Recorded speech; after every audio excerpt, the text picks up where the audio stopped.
దేశాన్ని కబలించే కుట్ర చేస్తున్నారని సీఎం రేవంత్ రెడ్డి అంటున్నారు. జమిలిని మేము వ్యతిరేకిస్తున్నాము, అన్ని రాష్ట్రాల హక్కులను కాలరాస్తుందని చెప్పి సీఎం రేవంత్ రెడ్డి అంటున్నారు. ఇప్పుడు ఒక మంచి ఆలోచనని కేంద్ర ప్రభుత్వం నిర్ణయించుకోబోతున్నది. దీనికి రాష్ట్ర వ్యాప్తంగా అన్ని రాష్ట్రాల అభిప్రాయాలు తీసుకుంటున్నారు.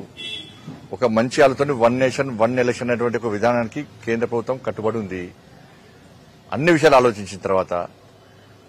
కాబట్టి రాష్ట్ర ముఖ్యమంత్రికి అభిప్రాయం ఉంటే అభిప్రాయం చెప్పుకోవచ్చు. అభిప్రాయం అందరూ సపోర్ట్ చేస్తే మంచిగా అంటున్నాం.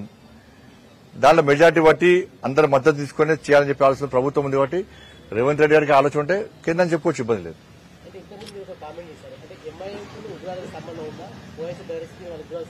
అనేక సందర్భాల్లో వాళ్ళకి అనుకూలంగా మా కామెంట్ చేసిన వ్యక్తి ఓవైసీ పక్క 100% వీళ్లకు పెంచి పోషించడం. వీళ్ళు ఓల్డ్ సిటీ అని మాదన్నది ఎవరు? వాళ్ళ పర్మిషన్ తీసుకొని రావాలన్నది ఎవరు? మేమొచ్చినా ఎవరొచ్చినా వాళ్ళ పర్మిషన్ తీసుకొని రావద్దన్నది ఎవరు?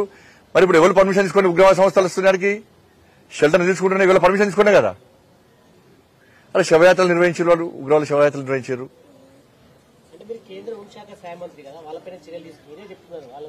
వస్తున్నాయి కదా. అందుకే ఇవన్నీ ఎందుకు చెప్పింది నేను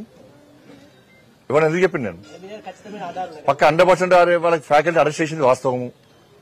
యూపీలో మదర్సన్ సీజ్ చేసింది వాస్తవము, కేసు పెట్టింది వాస్తవము. 10 నిమిషాలు సమస్య నడిచామని దాన్ని మీరు ఉన్నారు కదా, వాస్తవం కదా. అప్పుడు ప్రభుత్వం ఏం చేసింది? ఆ ప్రభుత్వం కేసు బుక్ చేసింది, కేసు పెట్టి కేసు వీక్ చేసి పడేశారు. ఈ కొత్త ప్రభుత్వం వచ్చి వాళ్ళ మన బీఆర్ఎస్ ప్రభుత్వం చేసింది కనీసం ఆధారాలు కూడా సమర్పించలేకపోయింది. కాబట్టి మీరు అన్నాడు తప్పకుండా దీని మీద విచారణ జరుపుతూనే ఉంటాం.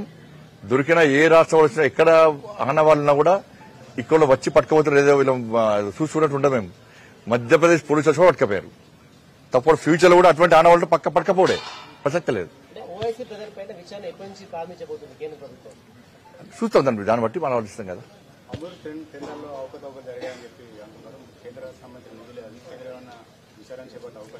నిన్న చూసిన ముఖ్యమంత్రి మాజీ ముఖ్యమంత్రి కూడా కేటీఆర్ మాట్లాడుతున్నాడు అన్నట్టు. ఇది అమృత్ అరే జరిగింది కావచ్చు, జరుగుతా నువ్వేం చేయాలి?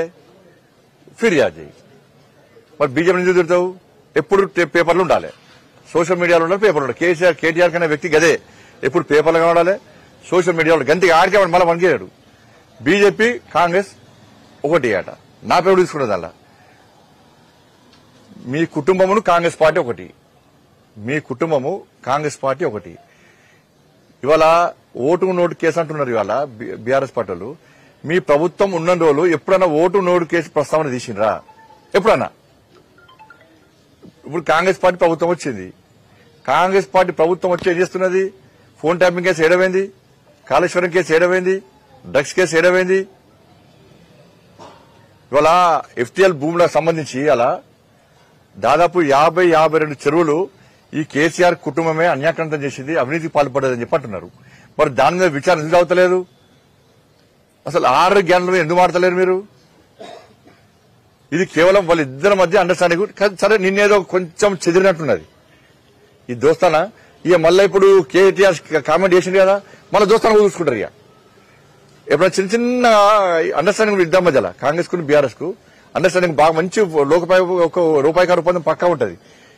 నెక్స్ట్ ఇష్యూలోనా ఉల్టా మాట్లాడుతుంటే మళ్ళీ ఒక సెమిట్ ఇస్తారు, ఇచ్చి మళ్ళీ మర్చిపోతారు. ఇది మర్చిపో మళ్ళీ కలుస్తారు. ఇక ఇద్దరి మధ్య అండర్స్టాండింగ్.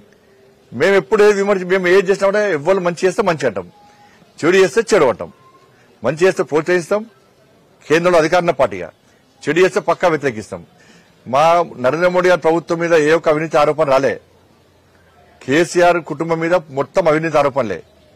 ఇలా కాంగ్రెస్ పార్టీ మొత్తం అవినీతిలో మొత్తం కూడికమైంది. కాంగ్రెస్ పార్టీ రాబోయే రోజుల్లో వాళ్ళ మంత్రులు, వాళ్ళ ఎమ్మెల్యేలే వాళ్ళ బయటపెట్టుకుంటారు. కాంగ్రెస్ పార్టీకి ఇంకో అవకాశం ఇవ్వాలి. కాంగ్రెస్ పార్టీ వాళ్ళే తీసుకుంటారు. ఇక వాళ్ళ సంగతి వాళ్ళు చూసుకుంటారు. కాంగ్రెస్ పార్టీ పూర్తిగా అవినీతిలో కూరుకపోయింది. ప్రతి మంత్రి మాక్సిమం మంత్రులు ఎమ్మెల్యేలందరూ కూడా అక్రమాలకు పాల్పడుతున్నారు. అందరు కాదు, మాక్సిమం మంత్రులు. ఆధారాలు ఇవ్వాలి, సబ్మిట్ చేయాలి, కోర్టు ఉంటుంది, కేంద్ర ప్రభుత్వం ఉంటుంది. ఇస్తే ఎంక్వైరీ చేయకుంటే అనాలి. దప్తం ఇవ్వాలి, కాంప్లైంట్ ఇవ్వాలి కదా. దప్తం ఎందుకు? మేము కూడా ఎంక్వైరీ చేస్తాం. నువ్వు మా దృష్టి తీసుకొస్తాం కాబట్టి ఎంక్వైరీ చేస్తాం. కానీ గట్లా మాట్లాడక విమర్శ ఎందుకు ఇవ్వాలి బీజేపీ మీద? మళ్ళీ వార్తల్లో ఉండాలి. మళ్ళీ బయటపెట్టిందని నువ్వు నిన్న అన్నావు, మాకే తెలుస్తుంది. నువ్వు చెప్తే తెలుస్తుంది కదా, ఇప్పుడు చెప్పినావు కదా మాకైతే. అంటే మీరు ఒకటి కాంగ్రెస్ బీఆర్ఎస్ ఒకటి ఎట్టి పరిస్థితుల్లో బీఆర్ఎస్ కాంగ్రెస్ పార్టీలో 100% చేరుతుంది అలా. దానికంటే ముందు బీజేపీని తట్టుకోలేక బీజేపీని బదనాం చేసి క్షేత్రస్థాయిలో బీజేపీ బలంగా ఉంది కాబట్టి బీజేపీని దెబ్బతీయాలని చెప్పి ఆలోచనతో కాంగ్రెస్ బీఆర్ఎస్ కలిసి కుట్ర చేస్తున్నాయి. కానీ బీజేపీని తట్టుకునే దమ్ము ఈ రెండు పార్టీలకు లేదు. మా క్యాడరు ఉత్సాహంగా ఉన్నారు, గ్రౌండ్ లెవెల్లో పనిచేస్తున్నారు, మెంబర్షిప్ అభియానం కూడా బ్రహ్మాండంగా సాగుతున్నది.